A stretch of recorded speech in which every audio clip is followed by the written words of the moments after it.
Olá, tudo bem? Bom, hoje a gente começa a aula 5 do curso de Química Geral. Até a aula passada, a gente já tinha discutido algumas questões relacionadas com aquilo que a gente observa no mundo, no dia a dia, dos fenômenos, que a gente chama de dimensão macroscópica, e tentava relacionar isso para ter um melhor entendimento com aquilo que a gente não vê, né? O invisível, que seriam os modelos e as representações submicroscópicas. Na aula de hoje, a gente continua ainda discutindo o tema de representações, mas nós iremos tentar agora estabelecer relações entre uma outra dimensão, entre o macroscópico, que ainda está no fenomenológico, naquilo que a gente vê, que a gente toca, mas com outro vértice daquele triângulo, né? Agora com as questões simbólicas, a dimensão simbólica. Então vamos dar uma olhadinha no quadro que a gente tinha parado nele na aula passada. Aqui nesse quadro a gente tem 5 representações, 5 equações químicas. Então vamos dar uma olhadinha. O que quer dizer essa equação química? A equação química é uma maneira da gente trabalhar na dimensão simbólica, tentar representar nessa dimensão aquilo que a gente está observando. Então, no primeiro exemplo, né, a gente tem a descrição de uma reação química. Então, a cada símbolo que a gente tem nessa equação, a gente tenta remeter e fazer uma correlação com o mundo real, com o mundo macroscópico. Vamos ver nesse primeiro caso aqui. Então, a gente tem uma substância, né, que é o KClO3, no estado sólido. Então a gente usa no subíndice a representação do estado de agregação. Se lembra que na aula passada a gente já tinha discutido um pouquinho a respeito disso. Uma flecha que indica que essa reação acontece nesse sentido. Então, na primeira parte da minha equação eu tenho os meus reagentes. Após a reação eu vou ter a formação de produtos. Nesse caso eu tenho um reagente formando 2 produtos. Quais são esses 2 produtos? A gente tem o cloreto de potássio, também no estado de agregação sólido, e junto com ele a liberação de gás oxigênio, agora no estado de agregação gasoso. Então, cada uma dessas informações que a gente vai adicionando na equação vai nos ajudar a descrever aquilo que a gente está observando ou sobre o que a gente gostaria de falar. Neste caso, a gente tem mais um símbolo, né? Esse triângulo aqui em cima da seta significa que a gente está dando calor, está fornecendo energia para essa reação. Então, a melhor descrição seria esse composto, né? Está sendo decomposto em 2 outras substâncias. Uma sólida com liberação de gás. Como há liberação de gás, é possível que a gente tenha evidências para ter uma percepção se essa reação ocorre ou se essa reação não ocorre. Vamos dar uma olhadinha nos outros exemplos que a gente tem outras situações. Aqui, uma outra possibilidade de representação de um estado no qual se encontra esse composto, cloreto de ferro, que é o aquoso. Significa o quê? Que essa substância está misturada e está dissolvida em água, reagindo com uma outra substância, com outro composto em solução aquosa, originando, né, os meus reagentes, originando os meus produtos. Também em solução aquosa, que são outros 2 sais. No terceiro caso, a gente tem um sólido, que é o sódio, né, um pedacinho de sódio metálico. Quando ele reage com a água no estado líquido, é uma reação que libera uma quantidade muito grande de calor, né? Acontece quase que uma explosão. E nessa tem uma liberação de gás. Então a gente tem a formação do hidróxido de sódio e o gás hidrogênio saindo. Aqui, como o hidróxido de sódio é uma substância incolor, a gente pode ter evidência disso. Em geral, quando acontece esse experimento, você adiciona, então, nessa reação, uma quantidade de uma substância que é chamada indicador, nesse caso a fenolftaleína. Como há a produção de uma base, então a gente vai ter uma coloração rosa. É mais uma evidência que aconteceu uma reação. Então, em geral, nas equações químicas, elas estão descrevendo as reações que estão acontecendo no mundo macroscópico, né? Com detalhe das informações, estados de agregação, as quantidades, e a gente vai discutir um pouquinho isso logo a seguir, né? Aqui eu tenho uma reação entre 2 gases, formando um gás, outros 2 sais em solução aquosa, formando outros 2 sais em solução aquosa.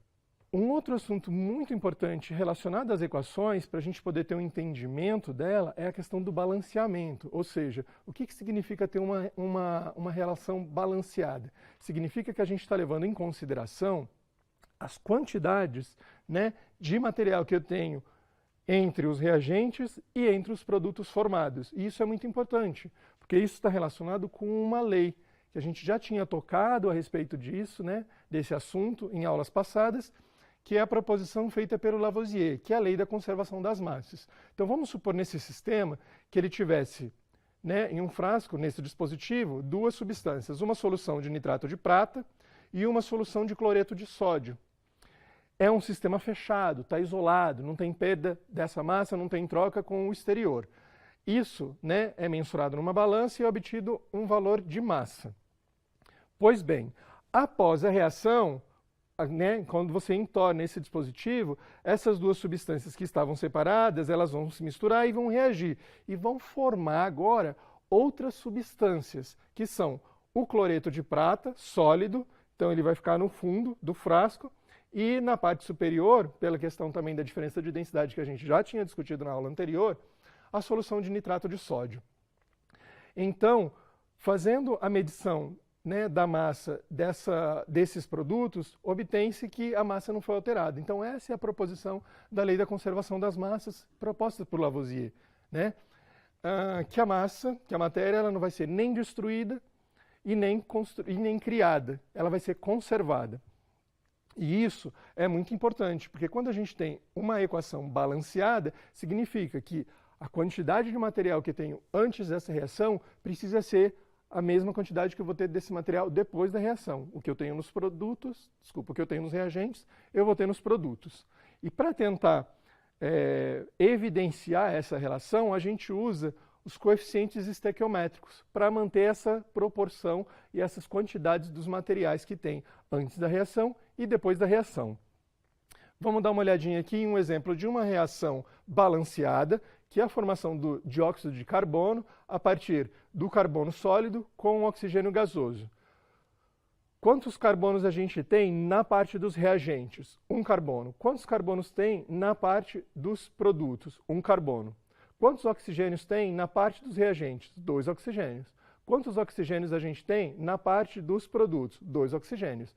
Então, note que a gente conservou a quantidade, a gente não feriu a lei. No caso seguinte, a gente tem um exemplo da formação da água, onde a gente tem o gás hidrogênio mais o gás oxigênio formando água, né? Isso é comum nas reações de foguetes, né? Porque é uma reação que libera uma quantidade muito grande de energia, que dá a propulsão para esses foguetes irem para o espaço. Neste caso, então, a gente tem uma molécula de hidrogênio reagindo com uma molécula de oxigênio, e a fórmula, né, dessas moléculas é H2 e O2, formando gasoso, e gasoso formando uma molécula de água no estado líquido. Bom, 2 hidrogênios aqui, 2 hidrogênios lá. 2 oxigênios aqui, um oxigênio do lado de lá nos produtos. Então, mostra que essa reação não está balanceada, está ferindo a lei da conservação das massas. Para corrigir isso, eu preciso recorrer aos coeficientes estequiométricos, que são números que eu vou colocar na frente aqui de cada uma das minhas espécies para poder fazer a contagem da quantidade de matéria que eu tenho. Vamos lá. 2 com 2, 4 hidrogênios. Nos produtos, 2 com 2, 4 hidrogênios.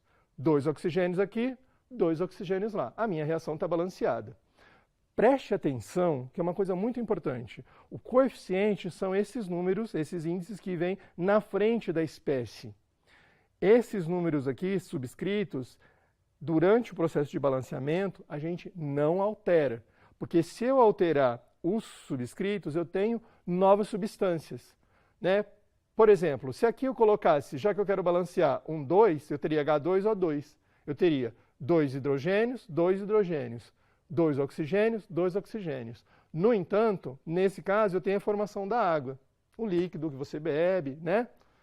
Se eu tivesse mudado o meu subscrito, eu teria a formação do peróxido de hidrogênio, a água oxigenada. Eu tenho uma outra substância. Então, isso precisa estar muito bem claro, né, na hora de fazer o balanceamento e não trocar. Parece que é uma mera desatenção, mas não é, que isso está relacionado com o entendimento do que é né, a estequiometria e do que é o balanceamento. Bom, o balanceamento ele pode ser feito por alguns métodos. A gente vai usar o método da tentativa, que é um método, vamos dizer assim, mais fácil de trabalhar, tá?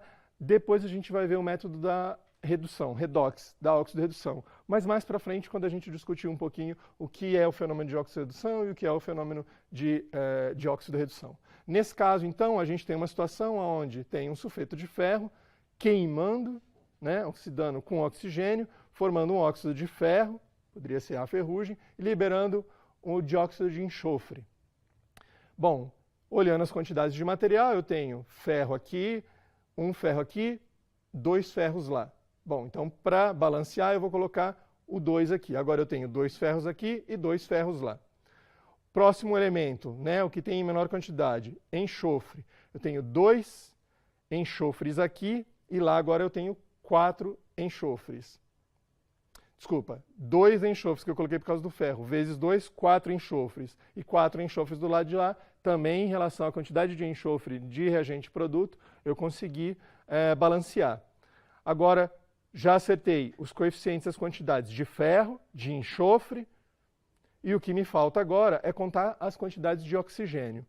Então, eu tenho 3 oxigênios, 4 vezes 2, 8, 11 oxigênios deste lado, e deste lado aqui eu tenho 2 oxigênios. Então, quando eu coloco esse índice 11, nessa razão 11 por 2, agora eu tenho 11 oxigênios desse lado. Então, vamos dizer que a minha reação está balanceada, mas ainda não com números inteiros. Então, a gente vai procurar o menor número inteiro. Nesse caso, então, 11 por 2, eu vou multiplicar por 2 e vou ter um número inteiro.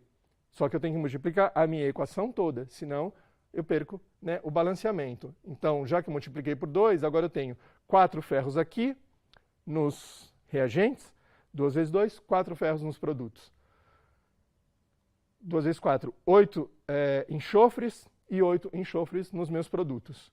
E 22 oxigênios aqui, 6 oxigênios aqui, com 16 oxigênios lá, 22 oxigênios. Para verificar se está correto, vamos fazer a contagem, né, de cada um dos átomos que compõem, que fazem parte dessa minha equação, e a gente chega até essa equação agora balanceada, com os menores valores de números inteiros, e conseguindo respeitar a lei de conservação das massas e também descrever da melhor maneira como essa reação acontece.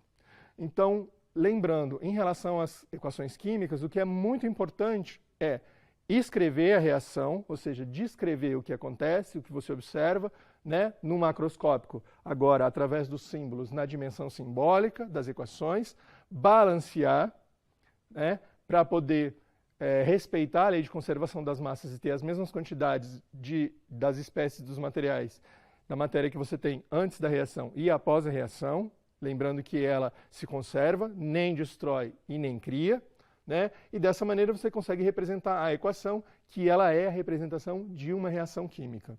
Importante também é explicar e entender agora o papel desses coeficientes estequiométricos, que é exatamente para poder preservar e respeitar a lei de conservação das massas e ter a melhor descrição do seu sistema. Lá naquele material de apoio que vocês têm à disposição, tem uma coisa muito importante. Parece que são contas e uma parte matemática muito simples. O problema maior são os conceitos que estão envolvidos aqui. A maior parte dos estudantes tem muita dificuldade. Então, vocês vão encontrar lá um material de um estudo que foi realizado com alunos de licenciatura em Química, ingressantes em um curso lá na Universidade Federal do Rio Grande do Sul, onde 40% desses alunos apresentavam erros quando se tratava de utilização dos coeficientes estequiométricos. 10% desses alunos nem conseguiram responder esses problemas. Só metade, né, da turma de alunos, ou seja, licenciandos que vão ser os professores que vão ensinar seus alunos no ensino médio, que conseguiam resolver essas equações. Isso é fundamental, porque se você não consegue se comunicar, não consegue falar química, você não consegue fazer química, você não consegue entender o que está acontecendo no mundo macroscópico através dessas representações com a dimensão simbólica. Tudo bem? Então, vai ter uma lista de exercício para vocês resolverem e praticarem, mas lembrando que o mais importante não é pensar em regrinhas, né, de métodos, mas é entender os conceitos que estão por trás, envolvidos, de modo que você entenda as razões do porquê você está fazendo do porquê você está realizando essas operações e essas possibilidades. Então, a gente termina a aula de hoje, a aula 5, desejando vocês boa sorte, bons estudos e nos vemos na próxima aula na semana seguinte. Até mais!